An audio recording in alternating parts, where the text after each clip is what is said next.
Welcome everyone today to our most recent installment of Facebook Live. My name is Lindsay Fulton. I oversee all research and library services here at American Ancestors and the New England Historic Genealogical Society. I'll be moderating today's event. We are a nonprofit organization supported by our members and donors.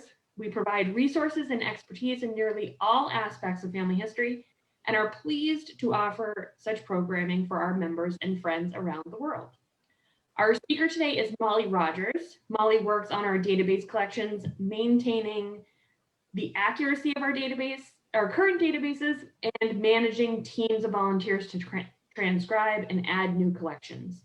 Originally from York, Pennsylvania, Molly studied English and French at Colby College in Maine and has a master's degree in library and information science from Simmons College.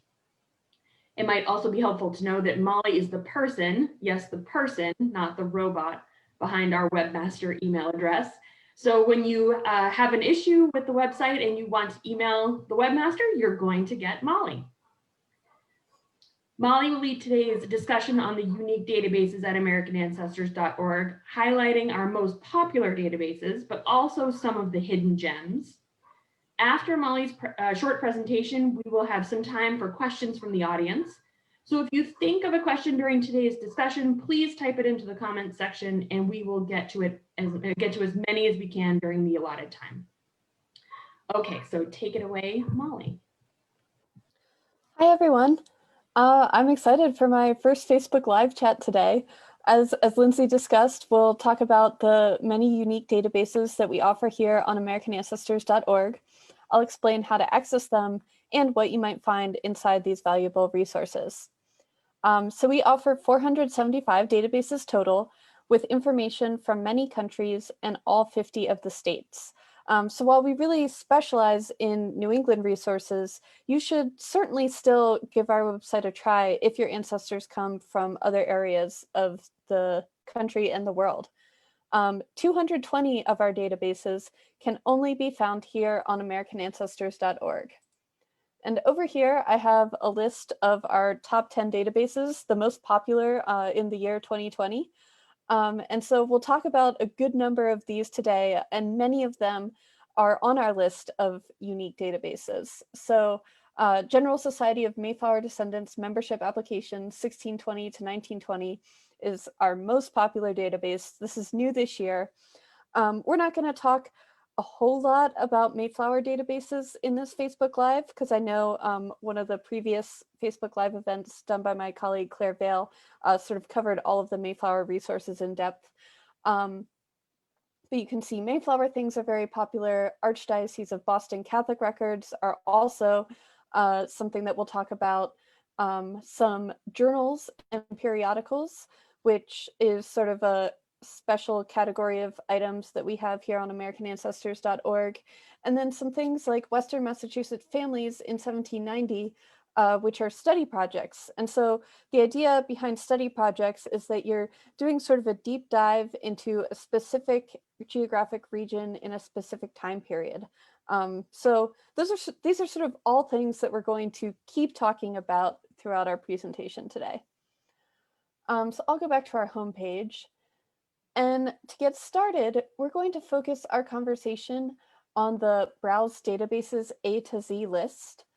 So I'm going to click and get taken to this page. And so this page lists all of our 475 databases. And if you're considering becoming a member, it's a really great place to go and sort of browse this list and look at the locations and the timeframes and sort of say, do these places and years match up with my research interests?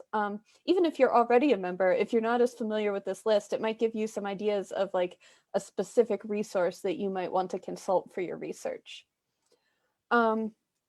So my favorite way to use this list is to sort of search by a keyword. You can do like a concept like the Mayflower ship or a specific location like Vermont.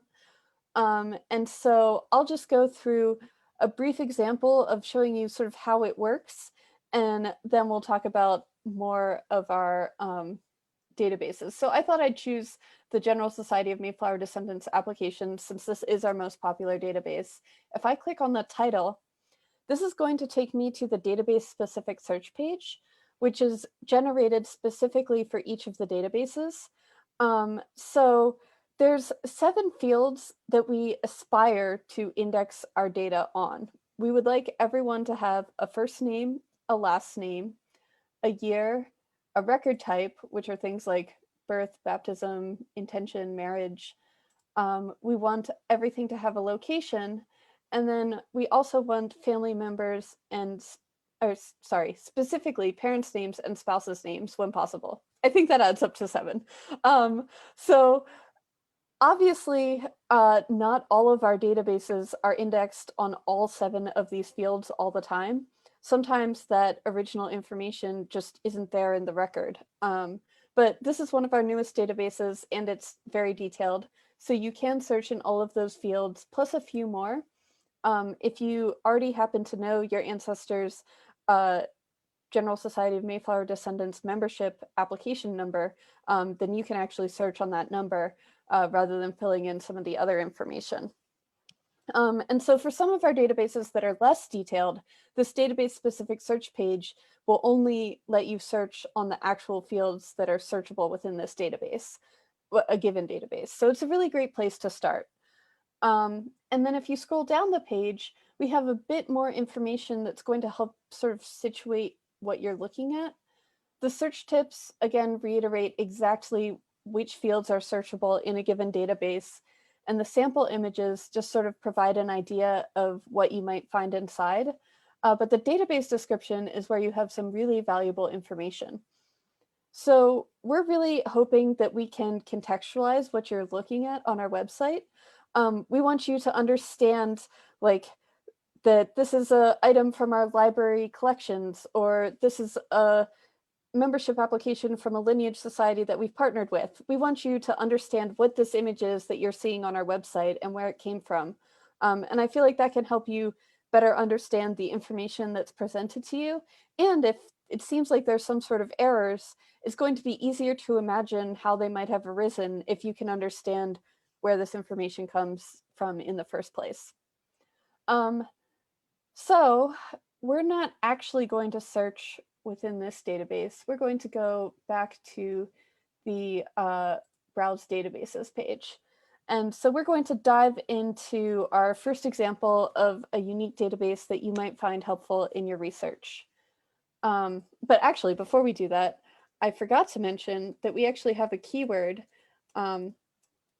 If you would like to search on only the databases that are unique to AmericanAncestors.org, if you type in AA unique, we have the list of all 220. And if you scroll down, you can see that we sort of have a variety of things. You know, New England, this is from Massachusetts and Rhode Island, Maine, but we also have things from New York State, from England, from South Carolina. So it's a really sort of wide variety of things that you might find here. A lot of vital records, but also a tax list, some cemetery records. So it's really sort of a grab bag of things that might be helpful to you. Now, as I mentioned, we're going to dive in to the first example. I'm going to type in Archdiocese, and we'll talk about the Catholic Records Project. So we have partnered with the Archdiocese of Boston to digitize their sacramental records from 1789 through 1920.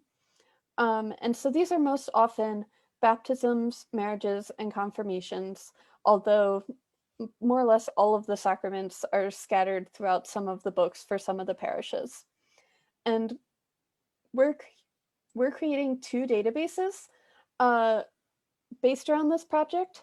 So Massachusetts image-only Roman Catholic Archdiocese of Boston record 1789 to 1920 is available for free to NEHGS guest members. So you just create a guest account and you can use this database. And it's image only, which means it's kind of like you're browsing through the pages on our website.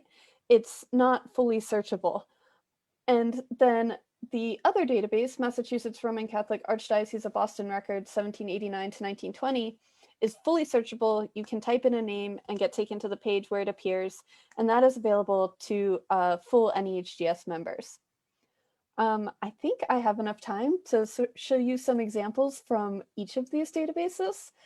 So the image-only database can be a little different to navigate. And in the database description, I thought I had a link to the most recent webinar I've done, but you can visit catholicrecords.americanancestors.org, which is our website that sort of complements and explains this whole project. We have an article about the history of Catholicism in Boston. We have, here's what I was looking for, the instructions on how to browse the image-only collection. So this is going to be a really helpful website if you're interested in this project at all. We have a slideshow about how the project goes from book to website. So again, the database description always has a lot of helpful resources. But I'll show you, let's say that we're looking for someone who perhaps was baptized in Jamaica Plain sometime in the late 1890s. I don't really have anyone in mind. This is just an example. And we're going to go to the very first page of this volume from Blessed Sacrament. And so the first page in this particular database is always called index. And it's a thing that we have created to help you with your search. And it's going to explain, since this database is not fully searchable, how might you go about finding your ancestors in this database? So you can see here that this book actually had a physical index. Someone wrote in, you know, this name appears on this page and it's all at the beginning of the book. So if your ancestors have a last name that begins with D, you can go up here and type in IND05. Sorry, that's not working how I thought it would. IND05. And then I hit enter. And here we are on the index page that has people with last names that begin with D. And so say that your ancestor was Bernard Doyle. Now we know here that we want to go to page 46. And so we could type 46 into this page number box. Again, hit enter. And we should be able to find Bernard Doyle, I think his last name was, on this page. And you can see that I have both zoomed in and I'm sort of dragging my mouse down the page. Here we are. You can see that they Latinized his name, but I think he probably went by Bernard, not Bernardus. So you can, I'm using my mouse scroll wheel to zoom in and sort of click and drag, but you can also use the controls up here in this corner to make the image bigger or smaller. And if you were interested in a different volume within the same parish, you can find it in this volume drop-down list. If you're interested in knowing whether a certain church the records are available, you can always peruse this list that's in alphabetical order. And so you can see what we have available at this current time. So that's sort of what's going on in the image-only collection. I'll go back to our Browse Databases page so that we can talk about the searchable collection.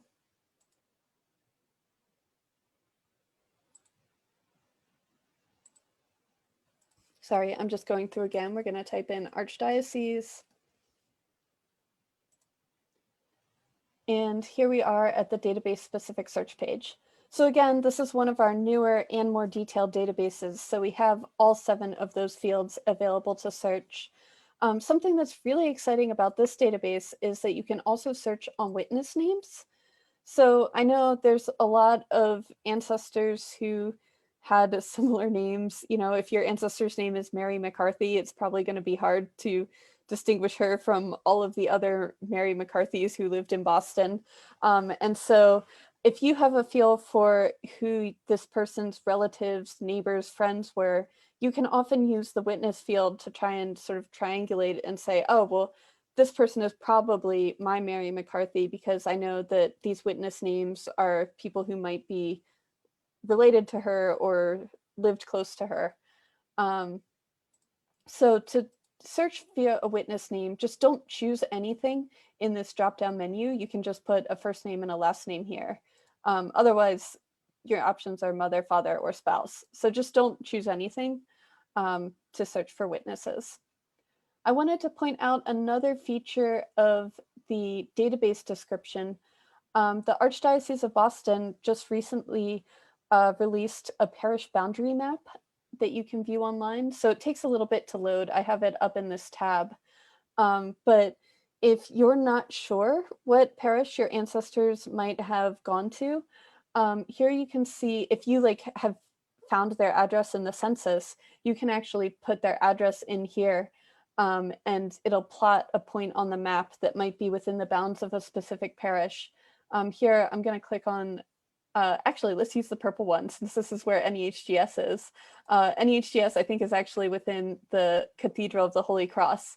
And so you can see this purple boundary is all of that parish. And then these black dots are other churches that also are within that same boundary, but Our Lady of Victories was the French parish in that area.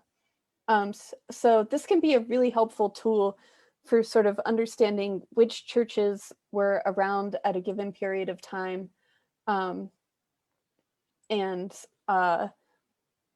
sort of comparing that to where your ancestors lived and when. But to go back to an example, I'm going to type in Edward Quigley. My ancestors are not from Boston, but I think I probably had an ancestor who was Irish who had this name, so it seems like a good thing to try. And so let's I wanted to show you what it looks like when you do a search. So it looks like this is a fairly common name. If you scroll down the page, we have a lot of Edward Quigleys. Eventually, you'll get to a blue line right here that says the following results partially match your request, but may be of interest. So the way our database specific search works is it's looking for all Edwards, all Quigleys, and I didn't put any other criteria. So it's looking, if your ancestor was Mary Quigley, she's also going to appear on this list of search results, just really much further down. And it's supposed to sort by relevance. So the things above the blue line are going to be more helpful in your search when you're using database search. There's sort of two options that you have from here. Since I'm not looking for anyone in particular, I'm just going to click on the first example. If you were looking for someone, you could use the father, mother, and witness names to sort of figure out which of these seem like they might be helpful in your search. My favorite thing is to jump just to view image directly. Then we can look at the page. That's what we did with Bernard Doyle in the previous database. But I'll show you our record display page. So say the handwriting is really poor and you're having a hard time reading it. Here you can see our transcription, and that might be a good place to start to figure out what this says.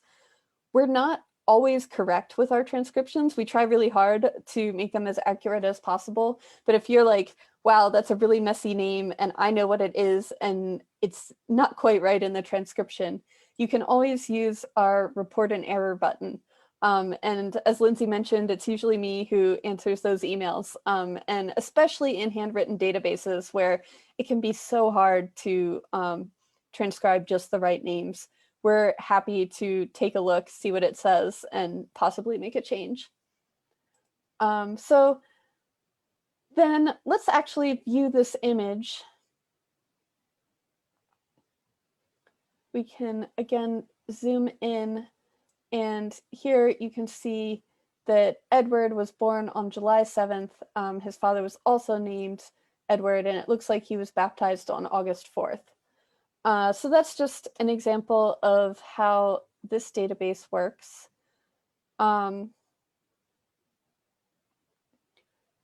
If you have any questions about the Catholic Records Project, I think throwing them in the chat window would be great. If I wanted to save this, you can always download it to your computer. And I'll talk about a few of these other options as we keep going. But of course, you can always print this as well. So next, I wanted to talk about our study projects. As I mentioned, they're projects that often focus on a particular place at a particular time. They're unique to AmericanAncestors.org. And right now we have 4 main study projects, sort of either mostly completed or still in progress. And so the Great Migration Study Project sort of is for all of the people who came to New England between 1620 and 1640. And if we go back to the Browse Databases page, we can search within a specific Great Migration database. So it's sort of organized. We have the Great Migration newsletter, Great Migration Begins, and then for 1634 to 1635, organized by the letters of the alphabet. So I will choose, let's choose Immigrants to New England, A to B, the first volume. And here you can see that the indexing of this database is a little less detailed than the previous ones that we've looked at. So we're going to just really be looking at first and last name. And if you scroll down into the database description, this is going to be really helpful to your research. So once you get into the text, you're going to find all these abbreviations of like where the information was found. And so this PDF is going to, I think it provides an introduction, but if you keep scrolling down, it also has sort of the key to the different citations. So it looks like we have a table of contents, but say the Pynchon VR are sort of in parentheses on the page, you can come to this PDF and figure out that, oh, that's actually something that is at the Connecticut Valley Historical Museum. So this can be really helpful when you're like, what is RBOP? Here you can find out where Robert Charles Anderson, what that means and where you might be able to find it. So I think I saw someone with the name Barnard. Let's see if there's someone in the Great Migration named this. Perfect. And I forgot to tell you that the featured name only checkbox is a really great thing. So if we want John Barnard's sketch specifically about him and his family, check featured name, because he might appear in other sketches, maybe as there's deeds or land transactions that happened between different people. So here I'm going to click on view image. And we're on the first page of his sketch. So one thing that I'm really excited about that is fairly new is our print range feature. And so here we're on the first page, but there's going to be, looks like 2, 3, there's about 4 pages that pertain to this specific John Barnard. So bear with me as I page backwards. And so you might want to be able to access all of those pages as one document. So you can come here to print range. You have to know ahead of time how many pages you want to print. That's why I paged forward and then paged back. But I'm going to put 4 here and say print. And then you're going to have this pop-up window. And I'll let my computer do its thing. You can either print these 4 pages as one document, or you can save them as a PDF. So every browser is this window is gonna look a little bit different. I'm using Chrome, but in the destination, you should always have the option to save as a PDF. So if I click save, I can save this to my computer. So that's sort of the Great Migration. We also have early New England families. And so Alicia Crane Williams is working on this project, and it's based around Clarence Allman Torrey's New England marriages. So he was a genealogist who did a lot of work to research couples in New England in this early time period. And so he has another thing where you need the citation key because he has all kinds of abbreviations. And so Alicia is sort of starting from his work and a few other things to make more fleshed out sketches pertaining to each of these couples. And I think she's proceeding chronologically, and often works on family clusters of people who might have lived in the same area at the same time. So that's also a really interesting study project if you have ancestors that pertain to this early New England time period. Helen Ullman is researching people who lived in Western Massachusetts in 1790. And so she actually edits this study project. So she accepts sketches from NEHGS members and other interested researchers of people who their ancestors were enumerated in Western Massachusetts in the 1790 census. So again, if your ancestors come from that place in that time, it's going to be a helpful resource. All of these are sort of very large scale projects. So there's a lot of work that has been done, but there's also more work to be done. So it's possible that we haven't gotten to your ancestor yet. And our last big project is early Vermont settlers to 1784. And so Scott Andrew Bartley is working on this, and he's started in the southern and eastern counties in Vermont. So he's been working on Windham and Windsor County. Right now he's working on families from Brattleboro. And so again, if this time period and location is interesting to you, you can sort of find the databases in this list and search for them. Actually, I want to show you an example of another way that you can get the whole sketch as one item.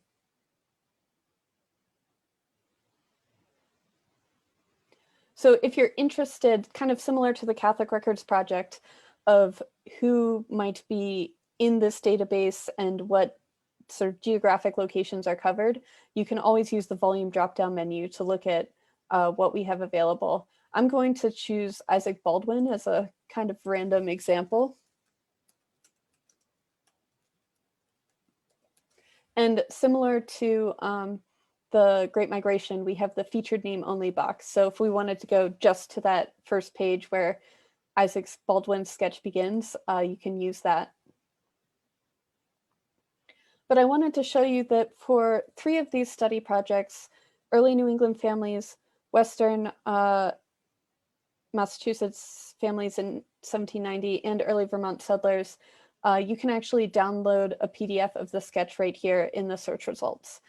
So you can have the whole thing available to save on your computer.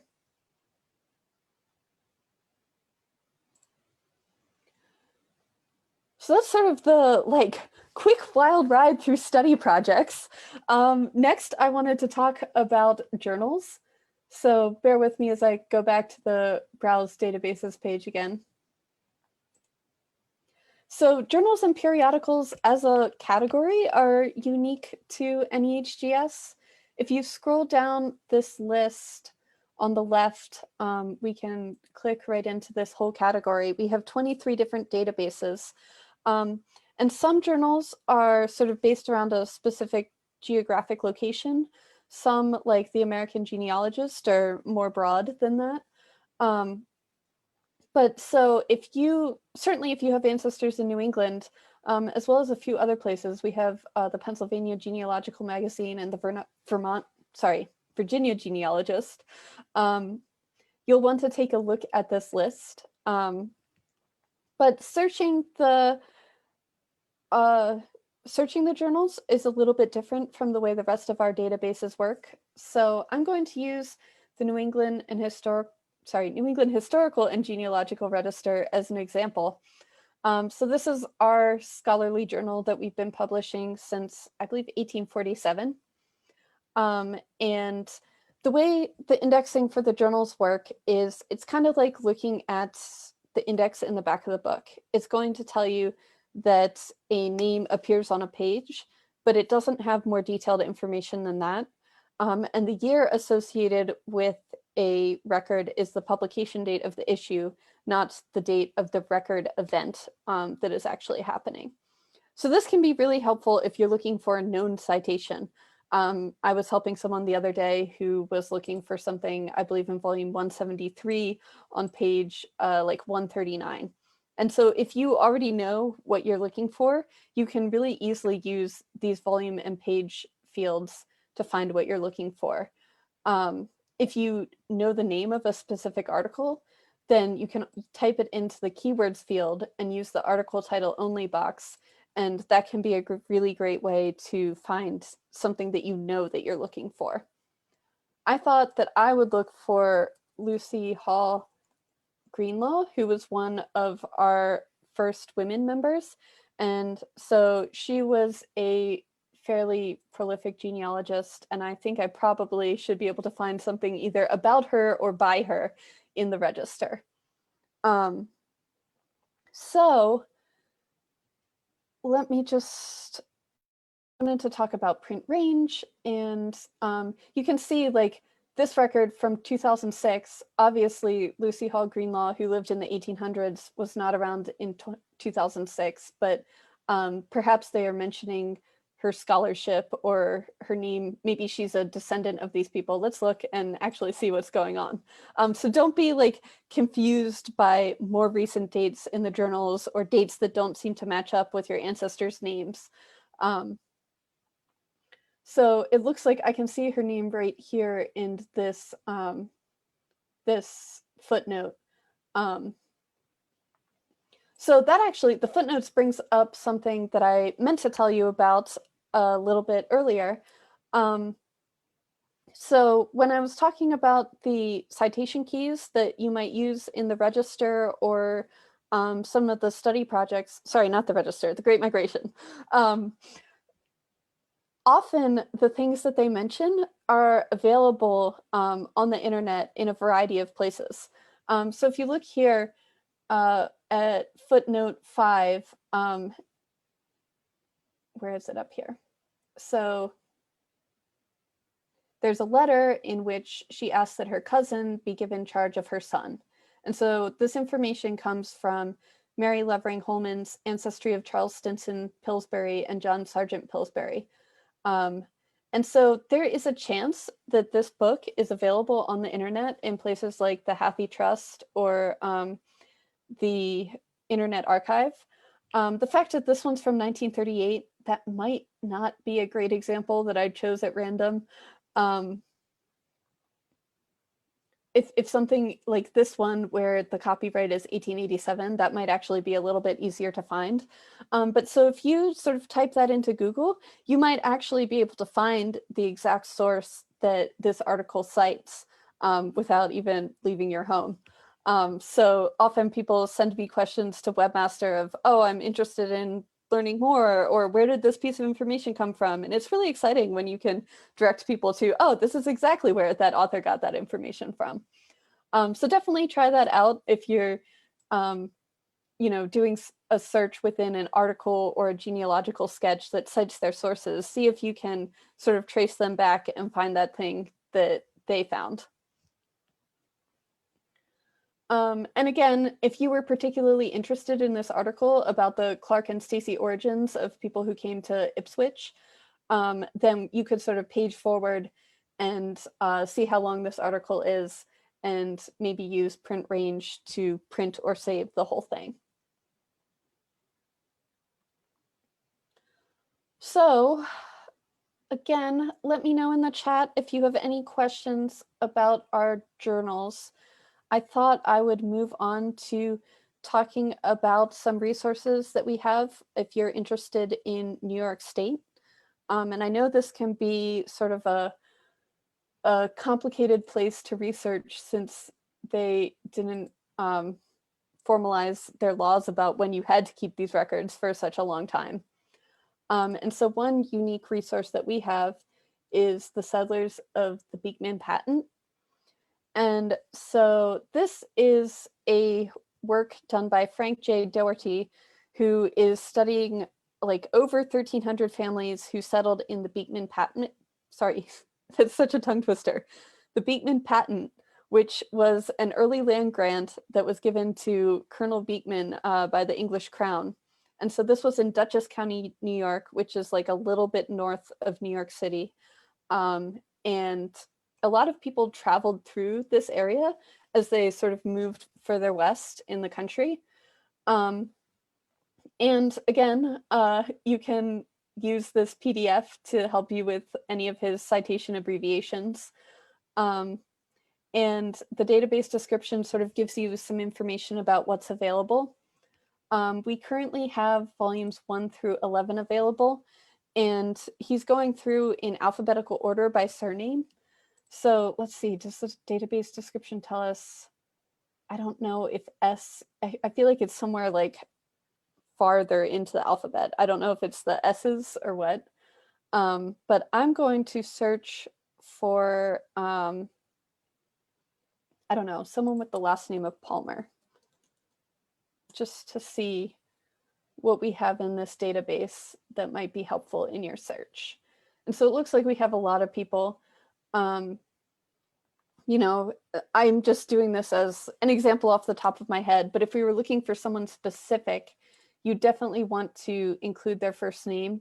It looks like this database is similar to the journals, where you really just have, does this name appear on the page? And then you'll have to look through to figure out, is this actually the person I'm looking for, or someone who has the same name as them? So if we go to view image, here you can see this has information about the Doolittle family. Oh, and we were looking for someone named Palmer. So if this happens to be a sketch about the Doolittle family, here you can see that Dr. James L. Palmer is now residing perhaps at this farm that is involved in the execution of his will. So sometimes people will send me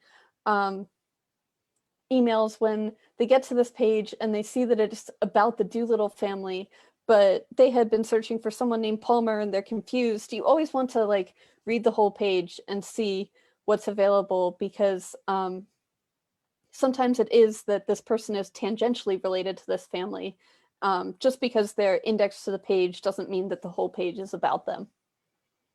And again, the report error button is available here. Just to we talked about it before on the record display page, but it's also available on the image page. So another New York resource that can be helpful in your search, I'm just getting back to the Browse Databases page, is New York, now I'll have to type it out, New York abstracts, I missed the York, of wills, administrations, and guardianships. And so this database covers a time frame that is otherwise poorly recorded in this state.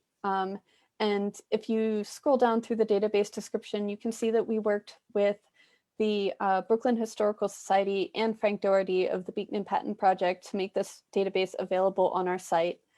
And so these items were all abstracted by William Erdley, and this collection is held at the Brooklyn Historical Society.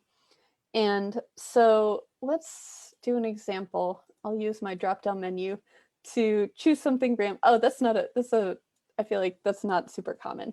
Let's choose something where there's probably someone with this name in the database. And so this guy has a will in Glenville in Schenectady County, and let's look at what we have.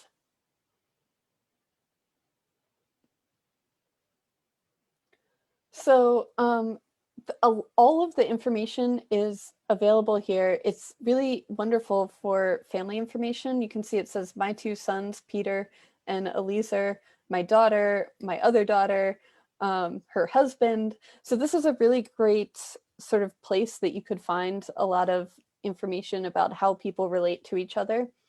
And if you know how to sort of browse through probate records on Family Search, you can use information like the Book of Wills F, pages 413 to 418, to be able to find these original documents on Family Search.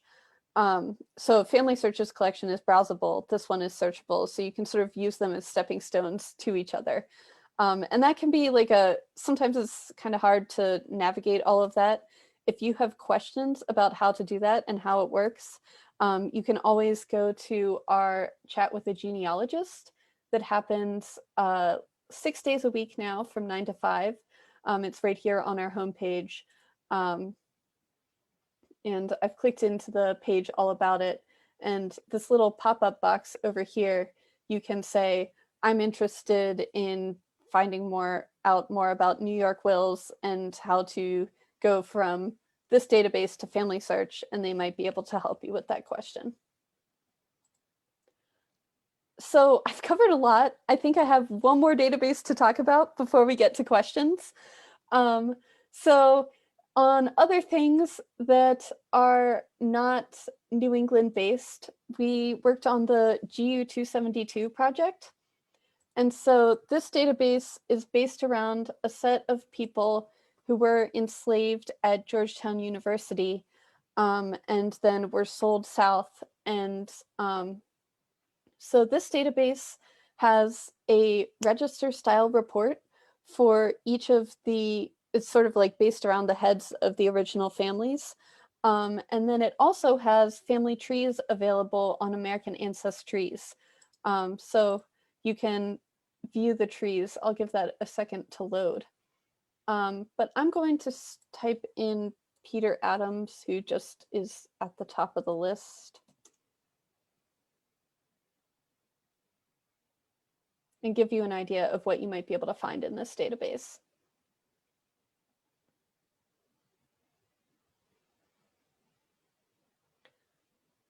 So here you can sort of see what I was talking about the difference between Peter Adams appearing on the page versus it being Peter Adams' page.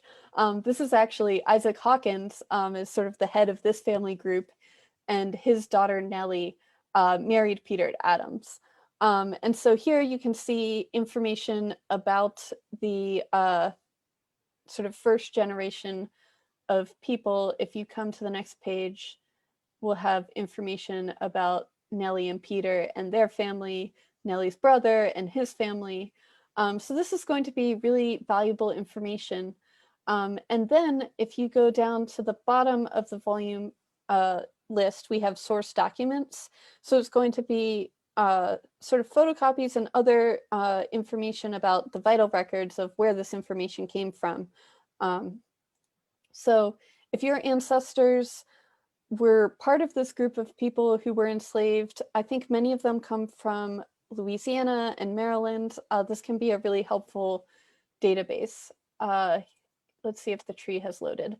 So here you can see, I think I clicked on someone who was not in that example that we were talking about, but you can sort of browse down this tree to see the people and their descendants. And people from after 1919, I believe, are excluded from this database for privacy reasons. And then we have a whole website that sort of explains more about this project and the history surrounding these people. It has some oral histories collected from their descendants and information about how to go about doing more research on this topic. So, you know, we have 222 unique databases. We've probably talked about less than 10 of them today, but I hope this sort of tour through our website gives you a feel for some of the resources that we have and how to use them. I feel a little bad that some of my examples were random, and so of course we found what we were looking for. It can be a little harder when you're actually looking for a specific person. And so I always suggest starting with a really simple search. Maybe just start with a first name, a last name, and a location and see what you find. And if that's too many things, add in a date range. And if that's too many things, maybe you want to add in parents' names, or if it's too few things, maybe you need to take out an item. And so I always do sort of a bunch of different overlapping searches of changing which search criteria I enter in. I think I'm ready for some questions. Great, thanks, Molly. That was fantastic. And I have to say, there were a few suggestions that you gave that I didn't know were available, such as the download PDF option. I wasn't aware of that. So that's fantastic. I'm glad that we were able to make that an option for our members and users. So thank you. So I have a few questions for you. One about specifically about the databases, the browse databases A to Z.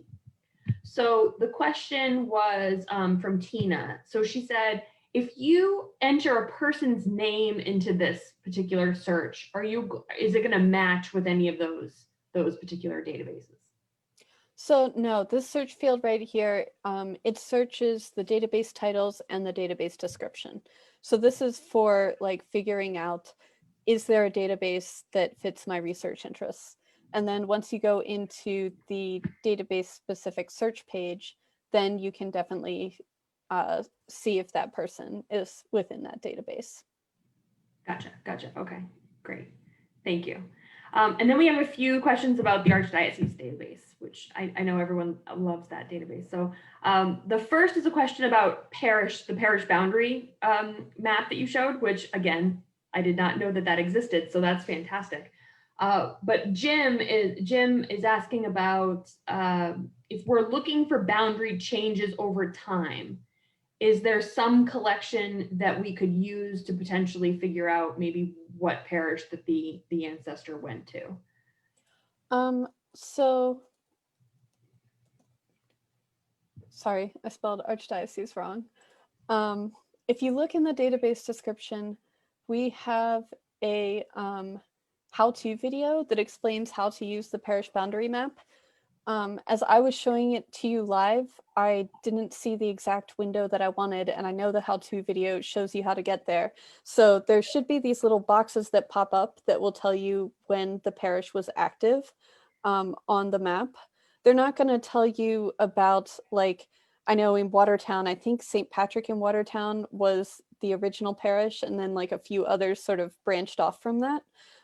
So the parish boundary map right now isn't that detailed.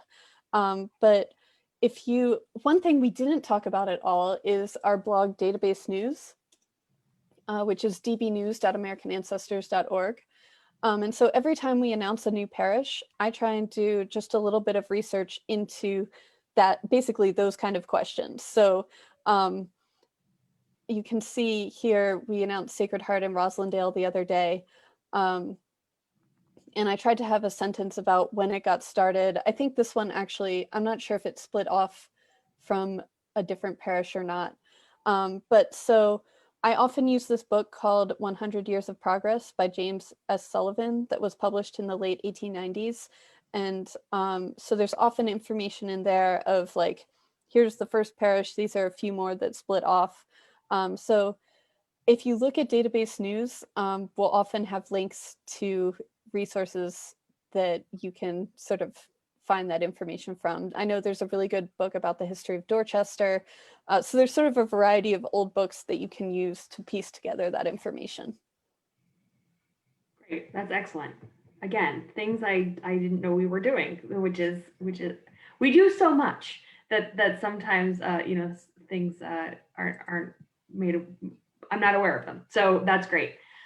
On the same topic of the Archdiocese site was from Lee. Lee's asking about a birth record that they found in the Archdiocese records, and it appears to have notes that are added later to the specific record. So they're looking for suggestions on how to translate the Latin and the handwriting that might not have been that, because we wouldn't have indexed that particular item. Is that accurate? Yeah. So we have some subject guides, and I know that we have one that is all about Catholic research. And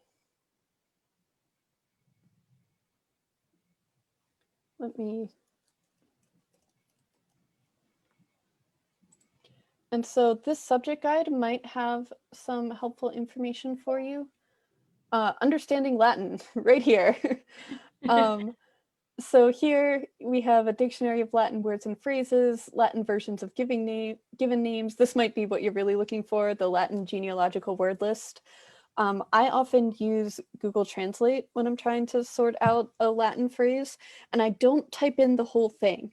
I type in like a couple, like one word or maybe two, and I try and get a feel for, because Google Translate isn't always perfect, but sometimes it can give you sort of like a feel for what that word sort of means. It's also like, if you're really confused, you might want to email me at webmaster@nehgs.org. I have no formal training in Latin, but it can often be something that I've figured out through working with this project. Right. If it's a small, short question, I'm definitely happy to take a look, and this might be a great place to start for a more complicated question. Great, perfect, fantastic. So Peg asks about the main search page. So if you click on search all databases, does it actually search all the databases? Short answer, yes. And so I know we talked a lot about the browse databases A to Z page today, but this is actually my favorite place to start your search. It's really great. You can search within a specific database if you're use the database drop-down menu. The thing about searching all the databases, we talked today about how the journals are indexed a little bit differently from the other things. So if you fill this out with all the information that you know about your ancestor, like every single detail about their parents and their spouse, chances are you might not find anything. And that might be because there's no original record that has that depth of information. So we actually wouldn't have anything that exactly matches that.